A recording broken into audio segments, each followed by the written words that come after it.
नमस्कार, जोहार। मैं नेहा सिंह और आप देख रहे हैं न्यूज झारखंड। समय हो चला है झारखंड की दिन भर की हर बड़ी और अहम खबर से अपडेट होने का, लेकिन उससे पहले आइए एक नजर डालते हैं आज की मुख्य सुर्खियों पर।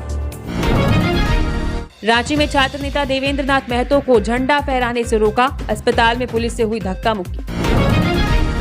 स्वतंत्रता दिवस पर सीएम हेमंत सोरेन का बड़ा ऐलान, युवाओं की मेहनत से खिलवाड़ करने वालों पर होगी कार्रवाई। 80वें स्वतंत्रता दिवस पर पीएम मोदी ने लाल किले से फहराया तिरंगा, विकसित भारत 2047 का संकल्प दोहराया। रांची समेत कई जिलों में छाए बादल, 8 जिलों में भारी बारिश का येलो अलर्ट, 16 अगस्त को 7 जिलों में झमाझम बारिश। दुमका में राज्यपाल ने फहराया तिरंगा, परीक्षा व्यवस्था पर सख्त संदेश। सीएम हेमंत सोरेन को जान से मारने की धमकी वाले वायरल वीडियो पर एफआईआर। जयपाल सिंह मुंडा स्टेडियम से 3 बाइक चोरी, सीसीटीवी में दिखा चोर। हजारीबाग में पति की मौत, पत्नी पर हत्या का आरोप, सुबह 3 बजे घर से आई रोने की आवाज, चेहरे गर्दन पर मिले नाखून जैसे निशान। टीबी मुक्त के लिए राज्य भर के मुखिया से मांगा गया सहयोग, 2026 में 31,000 मरीजों की हुई पहचान। ये थी सुर्खियां, आप जानते हैं सभी खबरों को विस्तार से। रांची में छात्र नेता देवेंद्र नाथ महतो को झंडा फहराने से रोका, अस्पताल में पुलिस से हुई धक्का मुक्की। जेपीएससी जेएसएससी परीक्षा रद्द करने और सीबीआई जांच की मांग को लेकर आंदोलन कर रहे छात्रों ने स्वतंत्रता दिवस पर रांची में तिरंगा यात्रा निकाली। 13 दिनों से भूख हड़ताल पर बैठे छात्र नेता देवेंद्र नाथ महतो भी यात्रा में शामिल होकर झंडा फहराना चाहते थे, लेकिन पुलिस ने उन्हें रांची सदर अस्पताल में ही रोक दिया। इस दौरान छात्र नेता और पुलिस के बीच धक्का मुक्की भी हुई। प्रशासन ने स्वास्थ्य कारणों का हवाला देते हुए उन्हें बाहर जाने की अनुमति नहीं दी। देवेंद्र नाथ महतो ने कहा, मुझे स्वतंत्रता दिवस पर झंडा फहराने से रोका जा रहा है, क्या यही आजादी है? वहीं छात्रों ने दिन भर सरकार के खिलाफ प्रदर्शन किया और तिरंगा यात्रा निकाली। इससे एक दिन पहले शुक्रवार शाम को आंदोलनकारी छात्रों ने जयपाल सिंह मुंडा स्टेडियम से अल्बर्ट एक्का चौक तक मार्च किया और वहां मंत्री समेत जेएसएससी सचिव का पुतला फूंका था। झारखंड में छात्र आंदोलन का 22वां दिन है और 5 छात्र अभी भूख हड़ताल पर हैं। छात्रों का कहना है कि जब तक उनकी मांगों पर कार्रवाई नहीं होती, आंदोलन जारी रहेगा।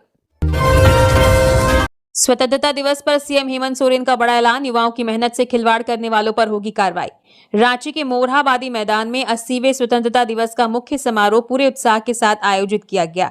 मुख्यमंत्री हेमंत सोरेन ने तिरंगा फहराया और राज्यवासियों को स्वतंत्रता दिवस की शुभकामनाएं दी। अपने संबोधन में मुख्यमंत्री ने झारखंड के युवाओं को राज्य की सबसे बड़ी ताकत बताया। भर्ती परीक्षाओं में गड़बड़ी के मुद्दे पर उन्होंने कहा कि किसी भी तरह की अनियमितता बर्दाश्त नहीं की जाएगी। पूरे मामले की निष्पक्ष जांच होगी और जो भी दोषी पाया जाएगा उसके खिलाफ कड़ी कार्रवाई की जाएगी। मुख्यमंत्री ने साफ कहा कि युवाओं की मेहनत, उनके सपनों और उनके भविष्य के साथ किसी को खिलवाड़ करने की इजाजत नहीं दी जाएगी। उन्होंने कहा कि परीक्षा व्यवस्था को बेहतर बनाने के लिए सरकार समय पर परीक्षा, सुरक्षित तकनीक और पूरी पारदर्शिता सुनिश्चित करने की दिशा में काम कर रही है। मुख्यमंत्री ने कहा कि युवाओं के लिए रोजगार का मतलब सिर्फ सरकारी नौकरी नहीं है। सरकार जेपीएससी और जेएसएससी जैसी भर्ती परीक्षाओं को समय पर कराने के साथ साथ उद्योग, खेती, पर्यटन, डिजिटल सेवाओं और स्टार्टअप के क्षेत्र में भी रोजगार के नए रास्ते तैयार करेगी। उन्होंने कहा कि युवाओं की मेहनत किसी भी कीमत पर बेकार नहीं जाने दी जाएगी और ऐसी व्यवस्था बनाई जाएगी जिससे अभ्यर्थियों का परीक्षा प्रक्रिया पर भरोसा मजबूत हो। मुख्यमंत्री ने युवाओं से अपील की कि वे अपने सपनों और मेहनत पर विश्वास बनाए रखें। उन्होंने भरोसा दिलाया कि राज्य सरकार युवाओं के भविष्य की रक्षा करने और उन्हें बेहतर अवसर देने के लिए पूरी गंभीरता से काम कर रही है। 80वें स्वतंत्रता दिवस पर पीएम मोदी ने लाल किले से फहराया तिरंगा, विकसित भारत 2047 का संकल्प दोहराया। प्रधानमंत्री नरेंद्र मोदी ने 80वें स्वतंत्रता दिवस पर लाल किले की प्राचीर से तिरंगा फहराया। कैप्टन सोनिया सिंह चौहान ने ध्वजारोहण में उनकी मदद की। पीएम मोदी ने लगातार 13वीं बार राष्ट्र को संबोधित करते हुए कहा कि 2047 तक भारत को विकसित देश बनाने का संकल्प है। उन्होंने कहा कि विकास का लाभ अंतिम व्यक्ति तक पहुंचना चाहिए। देश भर में तिरंगा शान से लहरा रहा है और हर दिल में वंदे मातरम गूंज रहा है। इस बार का समारोह वंदे भारत के 150 साल पूरे होने और विकसित भारत में युवा शक्ति की भूमिका पर केंद्रित रहा। पीएम मोदी ने नक्सलवाद और माओवाद के खिलाफ सरकार की कार्रवाई का जिक्र करते हुए कहा कि नक्सली हिंसा अब अपनी आखिरी सांसें गिन रही है, लेकिन दिमागी नक्सल की सोच को भी पहचानना जरूरी है। उन्होंने भारत की बढ़ती वैश्विक प्रतिष्ठा, एमएसएमई और भारतीय उत्पादों को ग्लोबल मार्केट तक पहुंचाने पर जोर दिया। ऊर्जा सुरक्षा के लिए समुद्र में तेल गैस खोज और 2047 तक 100 GW परमाणु ऊर्जा का लक्ष्य बताया। उन्होंने रक्षा उत्पादन, इलेक्ट्रॉनिक्स और डिजिटल ट्रांजैक्शन में बढ़ोतरी का जिक्र करते हुए बड़े सपने देखने और मजबूत संकल्प के साथ आगे बढ़ने की अपील की। बाढ़ प्रभावित परिवारों के साथ पूरा देश खड़ा होने का भरोसा देते हुए पीएम ने कहा कि आजादी के बाद पहली बार 15 अगस्त को लाल किले से वंदे मातरम गूंज रहा है। दुमका में राज्यपाल ने फहराया तिरंगा, परीक्षा व्यवस्था पर सख्त संदेश। झारखंड की उपराजधानी दुमका में 80वें स्वतंत्रता दिवस समारोह में राज्यपाल संतोष कुमार गंगवार ने तिरंगा फहराया। उन्होंने कहा कि परीक्षा, पेपर लीक और कदाचार किसी भी कीमत पर स्वीकार नहीं की जा सकती। परीक्षा की निष्पक्षता युवाओं के भविष्य और उनके विश्वास से सीधे जुड़ी है। राज्य सरकार को परीक्षा व्यवस्था की कमियों की समीक्षा कर उन्हें दूर करने और अनुचित साधनों को रोकने के लिए प्रभावी कदम उठाने चाहिए। उन्होंने कहा कि मेहनत और प्रतिभा के आधार पर आगे बढ़ने वाले विद्यार्थियों के भविष्य से किसी तरह का समझौता नहीं होना चाहिए। राज्यपाल ने कहा कि झारखंड युवा शक्ति से समृद्ध राज्य है और युवाओं को उनकी योग्यता के अनुरूप रोजगार के अवसर मिलना जरूरी है। रोजगार केवल सरकारी नौकरियों तक सीमित नहीं होना चाहिए, बल्कि निजी क्षेत्र, उद्योग, कृषि, पर्यटन, सेवा क्षेत्र और स्वरोजगार के जरिए भी अवसर बढ़ाए जाने चाहिए। उन्होंने युवाओं से अपनी ऊर्जा, तकनीक और नए विचारों को राज्य व देश के विकास में लगाने का आह्वान किया। उन्होंने कहा कि 2047 तक विकसित भारत के संकल्प में युवाओं की भूमिका सबसे महत्वपूर्ण है और युवाओं को आगे बढ़ने के लिए बेहतर माहौल देना सरकार की जिम्मेदारी है। सीएम हेमंत सोरेन को जान से मारने की धमकी वाले वायरल वीडियो पर एफआईआर। मुख्यमंत्री हेमंत सोरेन को कथित तौर पर जान से मारने और घर उजाड़ने की धमकी देने वाले वायरल वीडियो के मामले में रांची के कोतवाली थाने में एफआईआर दर्ज की गई है। ये प्राथमिकी अरगोड़ा थाना क्षेत्र के बुद्ध विहार निवासी सुजीत कुमार कुजूर के बयान पर दर्ज हुई है। शिकायतकर्ता ने खुद को आदिवासी समुदाय का बताते हुए पुलिस से वीडियो में धमकी देने वाले व्यक्ति की पहचान कर उसके खिलाफ कानूनी कार्रवाई करने की मांग की है। वीडियो सोशल मीडिया पर वायरल होने के बाद ये मामला पुलिस तक पहुंचा। सुजीत कुमार कुजूर ने पुलिस को बताया कि उन्होंने वायरल वीडियो को अपने मोबाइल फोन में डाउनलोड कर सुरक्षित रखा है ताकि जांच के दौरान इसे सबूत के तौर पर पुलिस को दिया जा सके।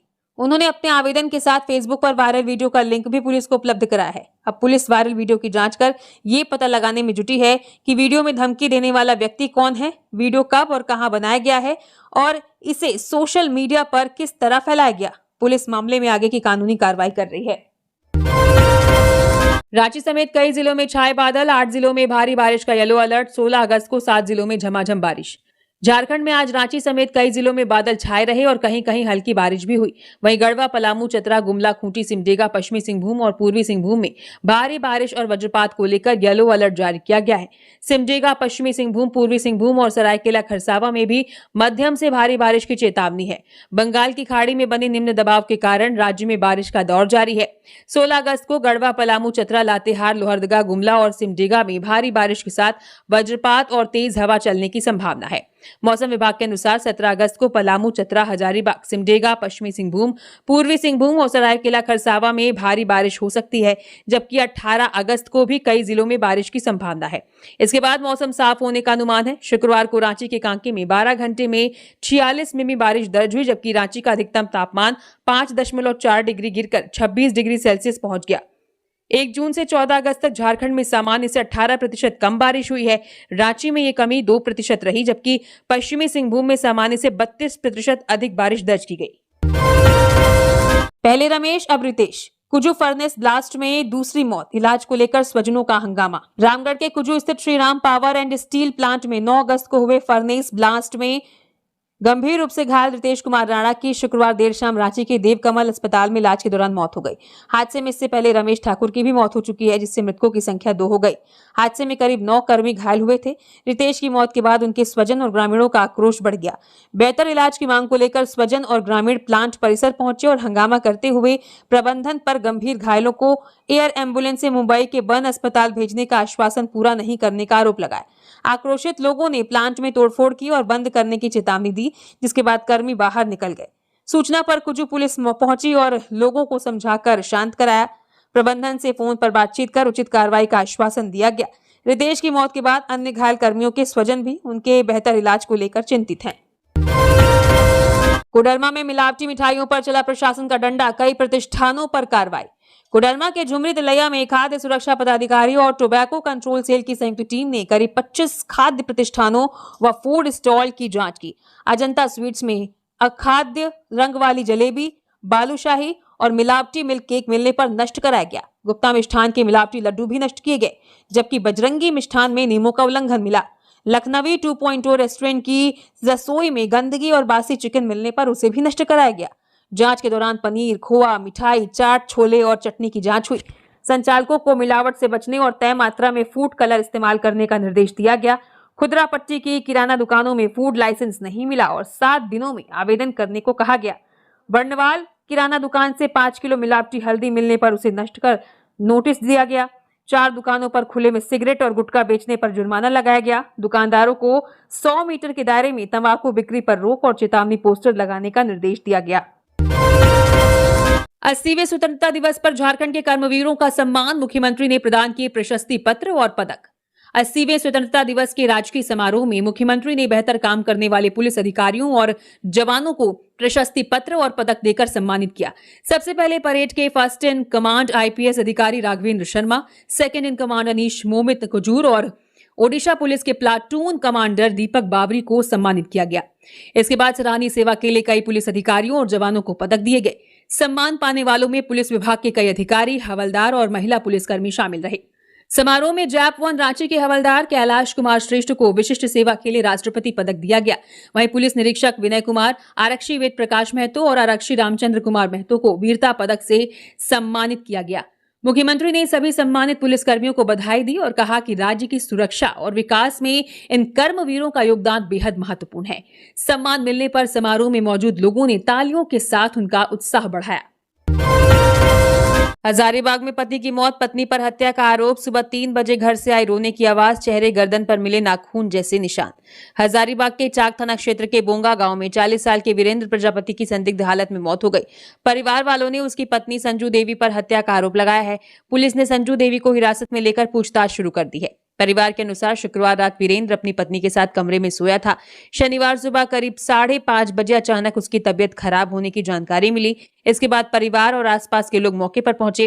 वीरेंद्र के चेहरे और गर्दन के पास कुछ निशान देखकर परिवार ने हत्या की आशंका जताई और पुलिस को सूचना दी। पड़ोसी ने भी घर से रोने की आवाज सुनने की बात कही है। वीरेंद्र के भाई ने पुलिस से मामले की पूरी जांच करने की मांग की है। वीरेंद्र और संजू देवी की शादी करीब 12 साल पहले हुई थी और उनके 3 बच्चे हैं। सूचना मिलने के बाद इचाक थाना पुलिस गांव पहुंची और मामले की जांच शुरू कर दी। थाना प्रभारी गौतम कुमार सिंह ने बताया कि परिवार ने वीरेंद्र की पत्नी पर हत्या का आरोप लगाया है। पुलिस उससे पूछताछ कर रही है और मामले से जुड़े सभी पहलुओं की जांच की जा रही है। वीरेंद्र के शव को पोस्टमार्टम के लिए शेख भिखारी मेडिकल कॉलेज अस्पताल भेज दिया गया है। पुलिस का कहना है कि पोस्टमार्टम रिपोर्ट आने के बाद ही मौत की असली वजह साफ होगी। फिलहाल पुलिस घटनास्थल और परिवार के बयानों के आधार पर जांच आगे बढ़ा रही है। नक्सलवाद की चुनौतियां कमजोर हुई, संगठित व साइबर अपराध पर भी नकेल, डीजीपी। स्वतंत्रता दिवस पर झारखंड की डीजीपी तदाशा मिश्रा ने पुलिसकर्मियों और आम लोगों को शुभकामनाएं दी। उन्होंने कहा कि झारखंड पुलिस की लगातार कार्रवाई से नक्सलवाद काफी कमजोर हुआ है। जनवरी से 5 अगस्त 2026 तक 103 नक्सली गिरफ्तार हुए, 46 ने आत्मसमर्पण किया और 22 मुठभेड़ में मारे गए। इस दौरान बड़ी संख्या में हथियार, गोलियां और विस्फोटक भी बरामद किए गए। इनमें 1 करोड़ के इनामी मिसिर बेसरा और अनल उर्फ पतिराम मांझी भी शामिल हैं। डीजीपी ने कहा कि पुलिस संगठित अपराध, नशे और साइबर अपराध के खिलाफ भी लगातार कार्रवाई कर रही है। जनवरी से जून तक नशे के मामले में 710 और साइबर अपराध में 486 आरोपियों को गिरफ्तार किया गया। उन्होंने बताया कि पुलिस को नए वाहन मिलने से कार्रवाई और तेज हुई है। डायल 112 पर शिकायतें बढ़ने के बावजूद पुलिस का औसत रिस्पांस टाइम जुलाई में घटकर 9 मिनट 12 सेकंड हो गया। डीजीपी ने लोगों से शांति और सुरक्षा बनाए रखने में सहयोग की अपील की। बच्चों को भूख हड़ताल नहीं करनी चाहिए थी, स्वास्थ्य मंत्री बोले। आंदोलनकारी बच्चों के इलाज पर अस्पताल नहीं मांग सकता रुपए। जामताड़ा के गांधी मैदान में आज 80वां स्वतंत्रता दिवस मनाया गया। स्वास्थ्य मंत्री डॉक्टर इरफान अंसारी ने तिरंगा फहराया और एसपी शंभू कुमार सिंह के साथ परेड का निरीक्षण किया। राष्ट्रगान के बाद मंत्री ने शहीदों और स्वतंत्रता सेनानियों को नमन किया। कार्यक्रम में उपायुक्त आलोक कुमार, एसपी अधिकारी, जनप्रतिनिधि और बड़ी संख्या में लोग मौजूद रहे। समारोह में बेहतर काम करने वाले लोगों और कर्मचारियों को सम्मानित भी किया गया। कार्यक्रम के बाद मंत्री ने जेपीएससी जेएसएससी आंदोलन को लेकर कहा कि जान है तो जहान है, बच्चों को भूख हड़ताल नहीं करनी चाहिए थी। उन्होंने कहा कि स्वास्थ्य विभाग आंदोलन कर रहे छात्रों की सेहत पर नजर रख रहा है और इलाज के लिए किसी अस्पताल को पैसे लेने की अनुमति नहीं है। मंत्री ने जल्द आंदोलन खत्म कराने की बात कही। रांची के होटल और गेस्ट हाउस में देह व्यापार का अड्डा, छापेमारी में 8 युवतियां सहित 13 गिरफ्तार। स्वतंत्रता दिवस को लेकर रांची पुलिस पूरी तरह सतर्क है। इसी दौरान पुलिस ने 2 जगहों पर छापेमारी कर होटल और गेस्ट हाउस में चल रहे कथित देह व्यापार का मामला पकड़ा है। कोतवाली और लालपुर थाना क्षेत्र में हुई कार्रवाई में 6 युवतियों समेत 13 लोगों को गिरफ्तार किया गया है। पुलिस के अनुसार कुछ युवतियों को पश्चिम बंगाल से रांची बुलाया जाता था और फिर ग्राहकों से मिलवाया जाता था। पुलिस ने होटल और गेस्ट हाउस के कमरों से कई मोबाइल फोन, नकदी और कुछ आपत्तिजनक सामान भी बरामद किए हैं। पूछताछ में राजन नाम के एक व्यक्ति का नाम सामने आया है। पुलिस के अनुसार राजन ही ग्राहकों से बात करता था और युवतियों को होटल या गेस्ट हाउस तक पहुंचाने की व्यवस्था करता था। पुलिस अब राजन की तलाश कर रही है। जांच में यह भी पता चला है कि इस काम में कुछ होटल और गेस्ट हाउस के लोगों की भूमिका भी हो सकती है। पुलिस ये पता लगाने में जुटी है कि इस पूरे मामले में और कितने लोग शामिल हैं और बाहर से युवतियों को रांची कौन बुलाता था। पुलिस का कहना है कि जांच के बाद इस नेटवर्क से जुड़े अन्य लोगों पर भी कार्रवाई की जाएगी। जयपाल सिंह मुंडा स्टेडियम से 3 बाइक चोरी, सीसीटीवी में दिखा चोर। रांची के जयपाल सिंह मुंडा स्टेडियम में चल रहे छात्रों के आंदोलन के बीच लगातार बाइक चोरी की घटनाएं सामने आ रही हैं। अब तक 3 बाइक चोरी होने की जानकारी है। ताजा घटना में स्टेडियम के मुख्य गेट के पास से नीले रंग की अपाचे बाइक चोरी हो गई। घटना के बाद पुलिस संदिग्ध युवक की तलाश कर रही है। लोगों से अपील की गई है कि अगर संदिग्ध युवक स्टेडियम या आसपास दिखाई दे तो तुरंत पुलिस को सूचना दे। बाइक चोरी की बढ़ती घटनाओं से आंदोलन में शामिल छात्रों और दूसरे लोगों की चिंता बढ़ गई है। पुलिस से स्टेडियम के आसपास निगरानी बढ़ाने और चोरों पर कार्रवाई करने की मांग की गई है। प्रशासन सीसीटीवी कैमरों की फुटेज भी देख रहा है ताकि बाइक चोर का पता लगाया जा सके। संदिग्ध व्यक्ति की जानकारी 9608840492 नंबर पर दी जा सकती है।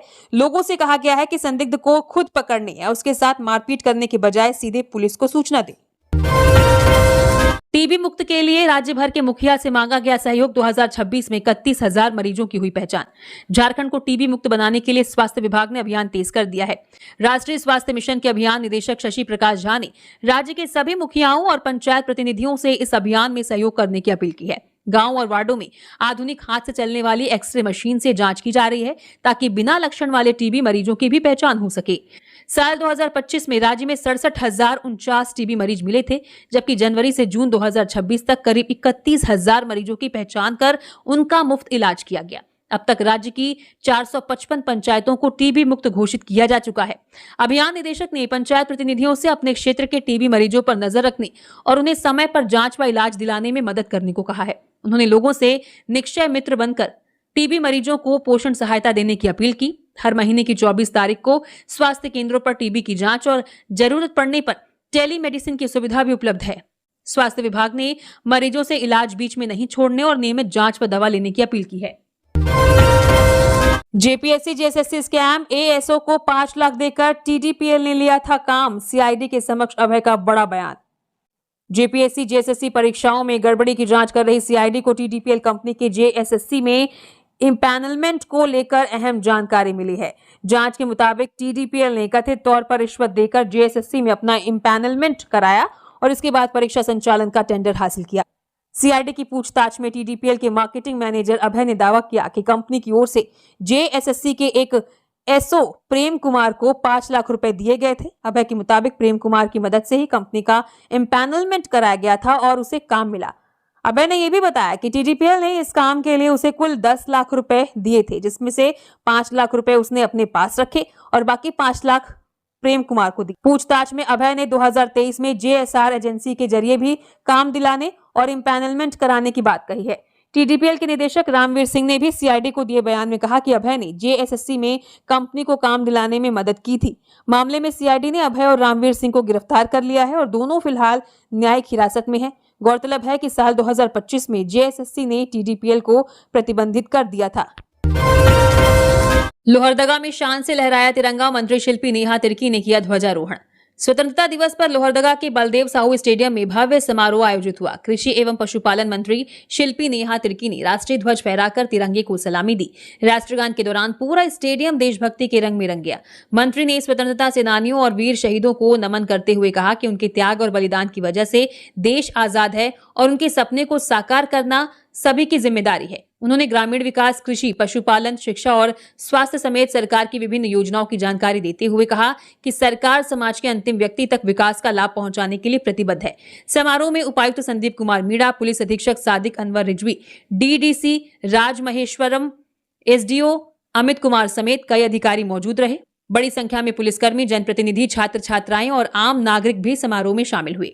कार्यक्रम ने लोगों को स्वतंत्रता सेनानियों के बलिदान को याद करते हुए देश की एकता, अखंडता और विकास के प्रति जिम्मेदारियों का संकल्प लेने का संदेश दिया। जिले के अन्य हिस्सों में भी ध्वजारोहण हुआ और पूरे लोहरदगा में उत्साह का माहौल रहा।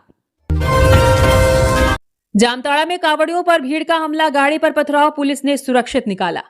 देवघर और बासुकीनाथ धाम से जल चढ़ाकर छत्तीसगढ़ लौट रहे 8 कांवड़ियों पर जामताड़ा के चैंगगायडीह गांव के पास शुक्रवार शाम हमला कर दिया गया। कांवड़ियों के अनुसार सड़क पर किसी व्यक्ति पर गाड़ी से पानी के छींटे पड़ने के बाद विवाद शुरू हुआ और देखते ही देखते करीब 200 लोगों की भीड़ जमा हो गई। भीड़ ने कांवड़ियों की गाड़ी पर ईंट, पत्थर और चप्पलों से हमला किया। हमले में गाड़ी के आगे और पीछे के शीशे टूट गए, जबकि एक कांवड़िये के साथ मारपीट भी की गई।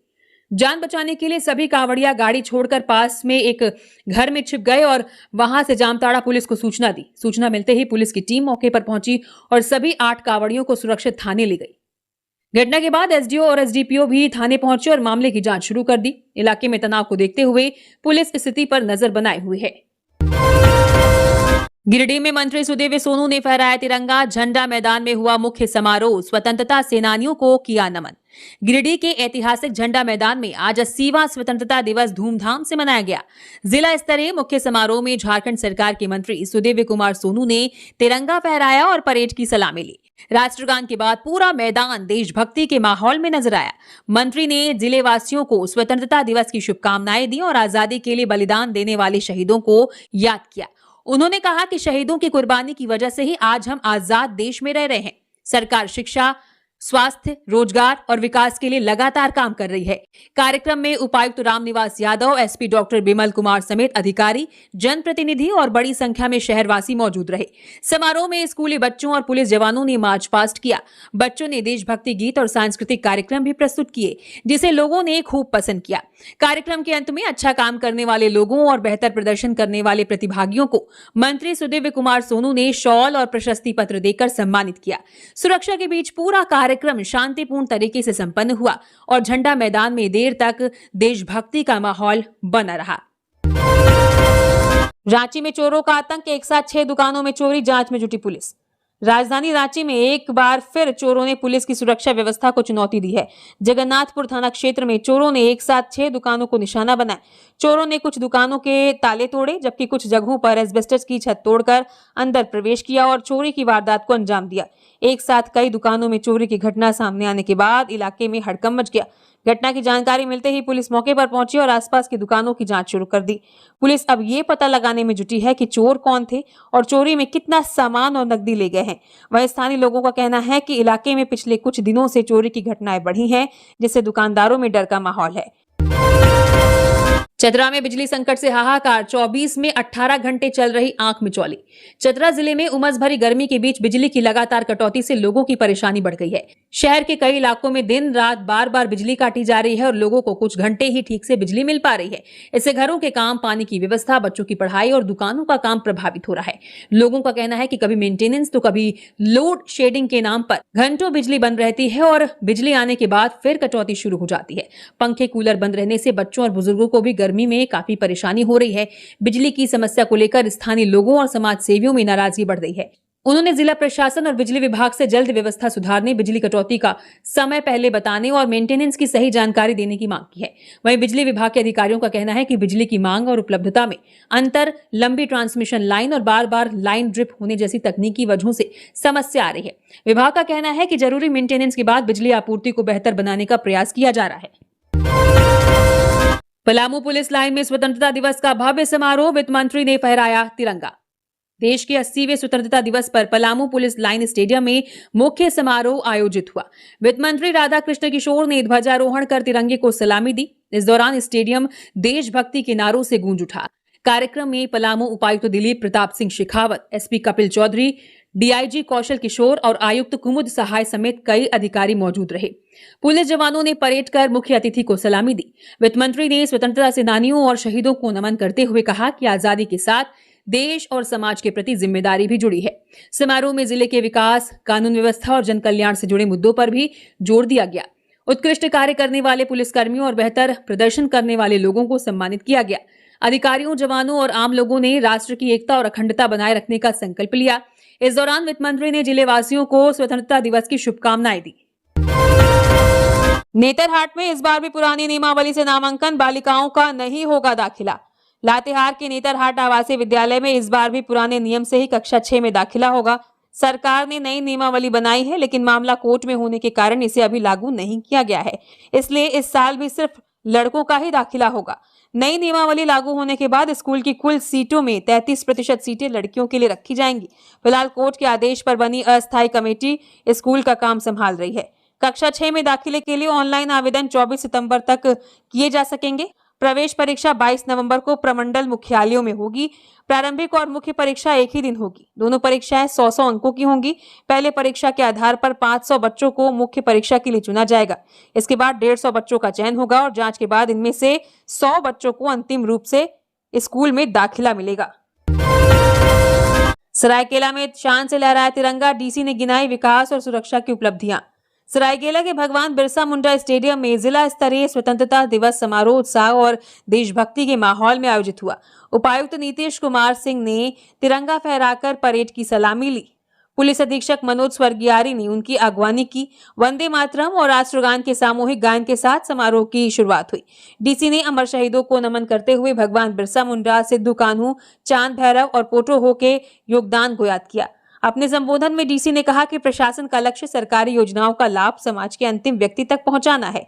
उन्होंने महिला सम्मान, आवास, शिक्षा, स्वास्थ्य, आजीविका, छात्रवृत्ति, पेयजल, स्वच्छता और स्वरोजगार के क्षेत्र में उपलब्धियां गिनाई। मुख्यमंत्री मैया सम्मान योजना से 1,55,081 महिलाओं को लाभ मिलने और 21,646 महिलाओं के लखपति दीदी बनने की जानकारी दी। समारोह में उत्कृष्ट कार्य करने वाले पुलिस पदाधिकारियों और कर्मियों को सम्मानित किया गया। मौके पर नगर पंचायत अध्यक्ष मनोज कुमार चौधरी समेत बड़ी संख्या में अधिकारी मौजूद रहे। इसी तरह से हर बड़ी और अहम खबरों से अपडेट रहने के लिए न्यूज़ झारखंड चैनल को सब्सक्राइब करें और बेल आइकन प्रेस करें। धन्यवाद।